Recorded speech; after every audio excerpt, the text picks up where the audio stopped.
Hello VC, I'm Dirk and welcome to the 5-Hole. Today we're going to talk about Vinyl Me Please. It's a subscription service for records. I've subscribed to them for a while now and I wanted to talk to you about my experience with them.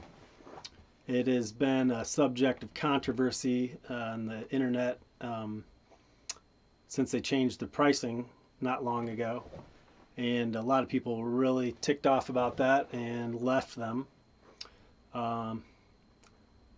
I can say that I've had a pretty good experience with them.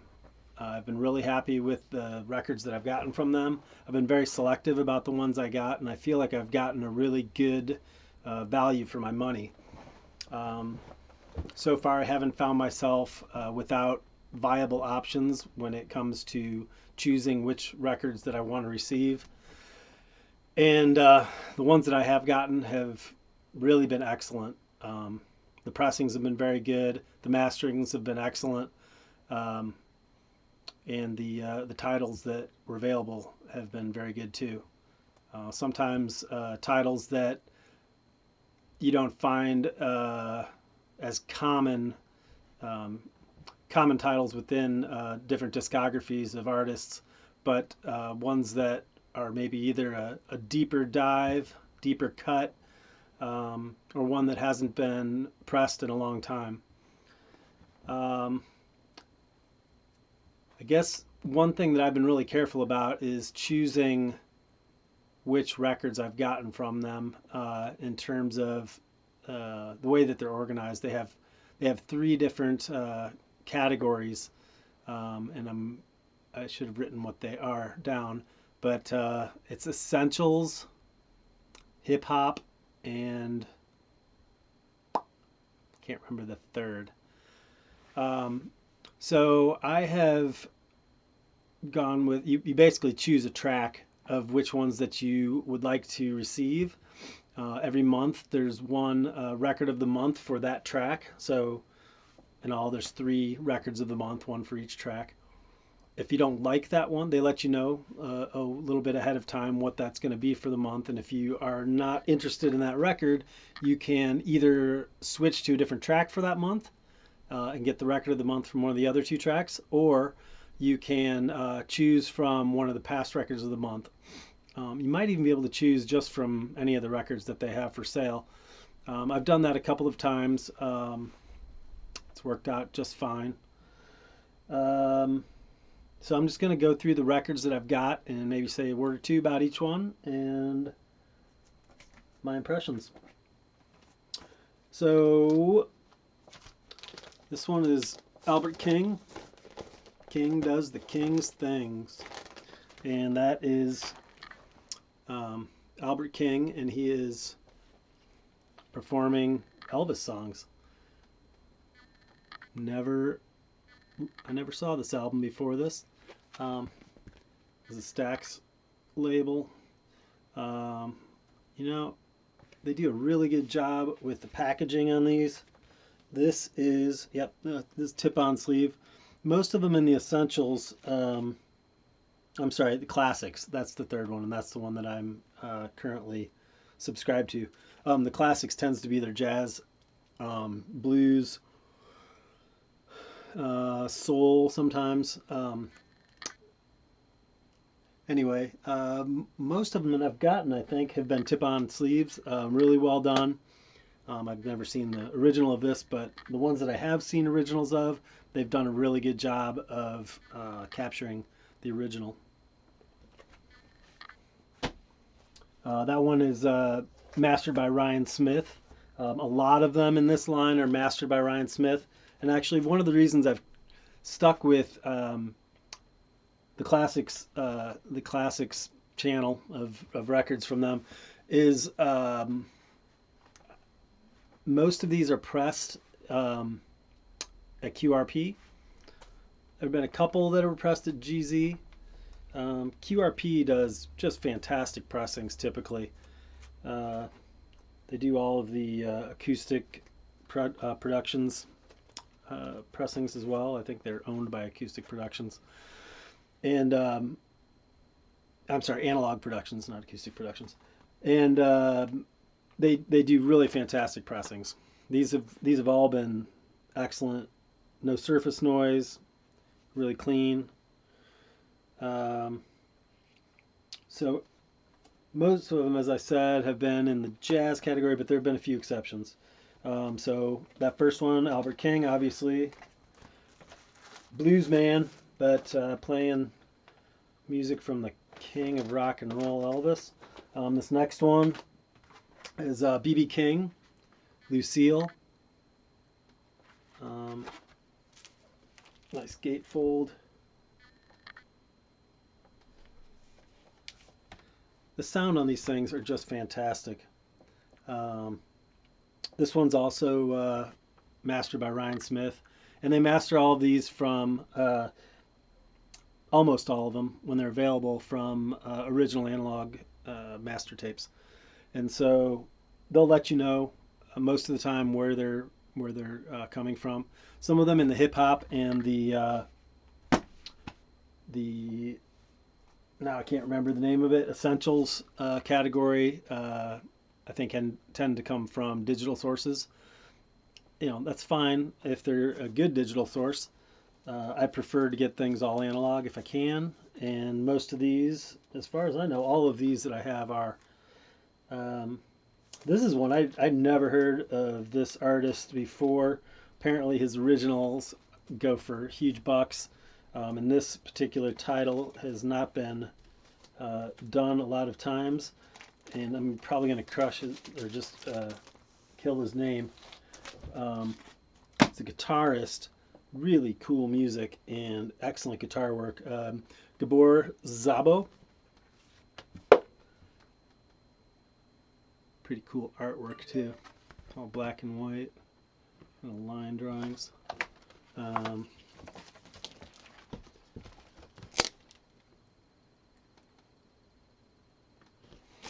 it's another one mastered by Ryan Smith.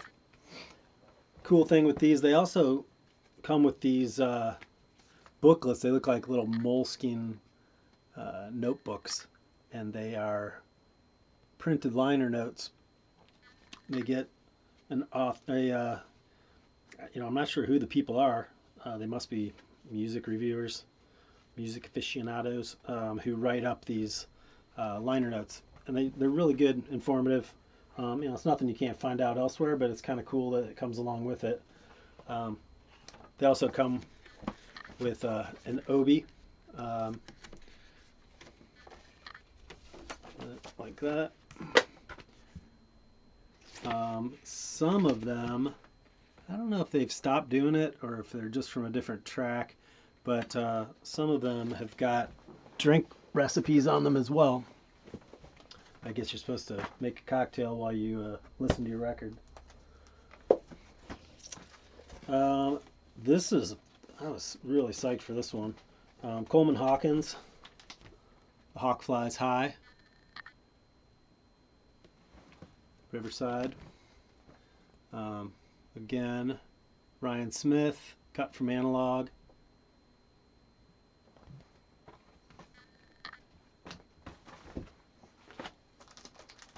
Okay, now I'm pretty sure that this was in. Okay, so this is one from the Essentials instead of the Classics.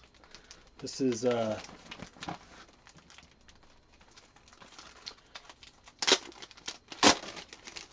Flaming Lips, Soft Bulletin.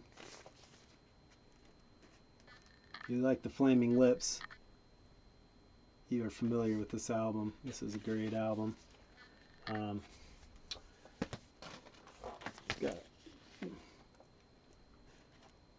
Now some of these, like this one comes on yellow vinyl, which is I think more common in their Essentials than it is in their Classics. I feel like most of the Classics have been on black vinyl. I don't go out of my way to get colored vinyl, but sometimes it's cool. These guys sometimes come with other things inside it. This is a reproduction of the the inner sleeve, both of them. You know, the printing on these are excellent. I'm guessing they're getting the original art whenever they can. This one came with all kinds of cool stuff. This came with the lenticular of the cover. God, it's going to be hard to see that one in action, but let's see. There we go. And then it also came this nice print.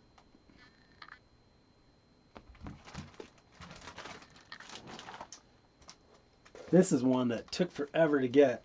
They must have, I don't know if they had production issues. This is one that was available from some other places later, but they all had their own little thing to them. Let It Bleed by the Stones. And this one was mastered by Robert Ludwig. This thing is fantastic.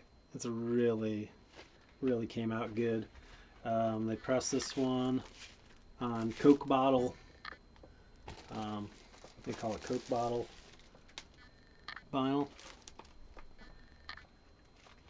See, they reproduced the labels as well. So this came out fantastic.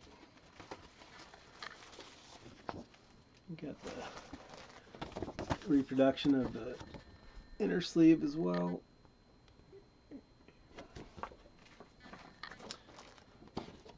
So that was one, they call it a Vinyl Me Please exclusive. It was sort of a separate, wasn't a record of the month. You had to order that one. And they do that from time to time.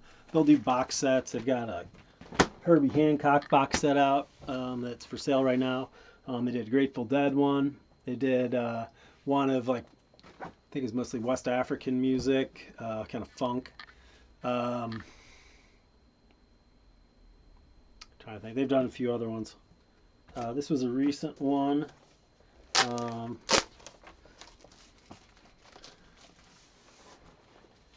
Donny Hathaway.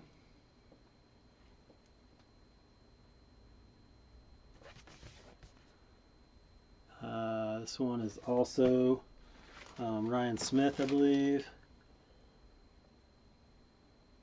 Yep. It's mono.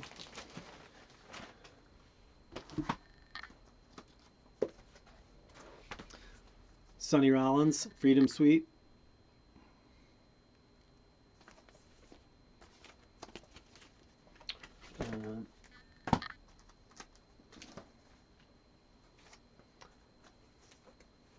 Somehow I'd never heard these guys until I got this album. The Bar-Kays.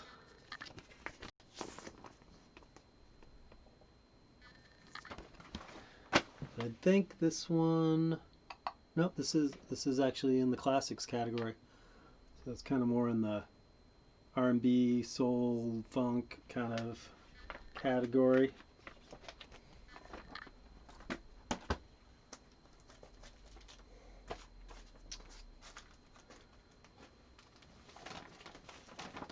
Who doesn't love a little bit of Dave Brubeck? Jazz Impressions of Japan. Cool artwork on this one.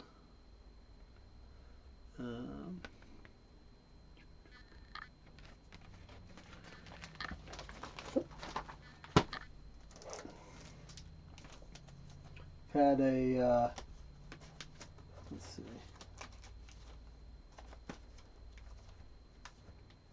maybe just one. I thought there was more than one by him.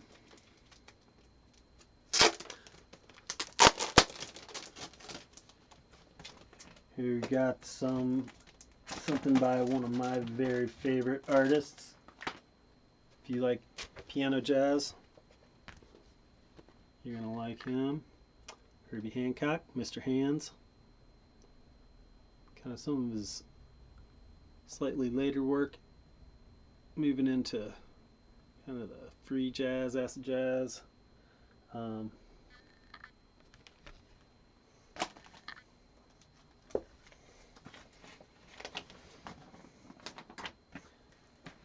Here we got another great of piano jazz. Errol Garner, Magician.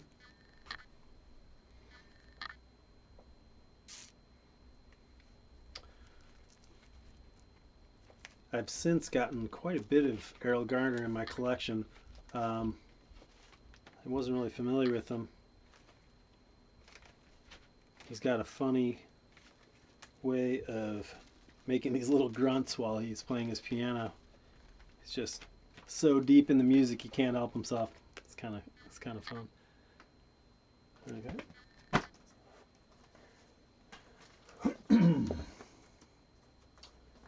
All right. We got the Queen of Soul, Aretha Now. This one is also Ryan Smith.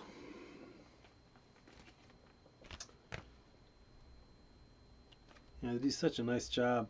These tip-on sleeves just are fantastic. I don't know if, I'm not sure who's making their sleeves, but they look great. Quality made, heavy duty. All right. McCoy Tyner, Sahara.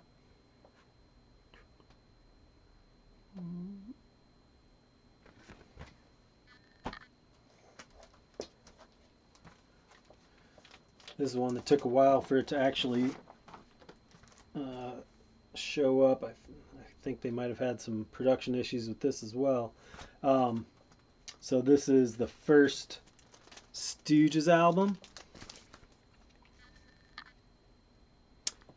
and it is the John Cale mix. So the story is, when they first made this album, the mix that John Cale did was just too hot. Must have made the people nervous, and they kind of toned it down, released it, and that was what was available for years and years. And they have just decided to bring back John Cale's mix, the way that the album was presumably meant to be listened to when it came out. So good. If you like Iggy and the Stooges, it's like getting a glimpse into the beginning of punk rock. And then the last one I've got here, some hip hop, The Roots, Phrenology. I'm all about good rhythms, and Questlove has got them in spades. All super psyched to always listen to The Roots. Came with this cool inner, which I don't know if that was just something that was in as a like standalone sheet originally, or if that was originally the record sleeve, but kind of a cool cartoon on there about The Roots and about the album. So anyway, that's all of my Vinyl Me Please albums. I gotta say, I've been super happy with them. I understand people's complaints about it becoming too expensive. I'm not so sure that I would pay the monthly fee that it costs, and honestly, I'm not even sure what that is now. It's probably $35, maybe $40 a month. I'm not sure if I would pay it for the other tracks. A lot of them are pressed at GZ, which doesn't necessarily mean anything, but I've had some of the records, not Vinyl Me Please, but I've had some other records that were pressed at GZ that I just wasn't very pleased with. The quality control maybe wasn't quite up to par. Almost all of these were pressed to QRP quality record pressings. Just great. All top quality, 180 gram vinyl. You saw the titles. like kind of hard to argue with a lot of those. Uh, if you are looking for a vinyl record subscription service, I'd say they have to be one of the best, um, short of some of the really high end ones that are out there. I don't think Analog Productions is doing theirs anymore. They used to have one, um, and so Third Man Records has got one. It's a quarterly subscription, um, kind of expensive, but that's a little more limited edition type stuff. But in terms of just like a broad range of really good titles and well-made products, particularly in the classics line, I definitely recommend Vinyl Me Please. I've been very happy with them. So thanks for watching. If you enjoyed this, feel free to hit the subscribe button, like button as well, and we'll see you soon. Thanks for coming. Bye.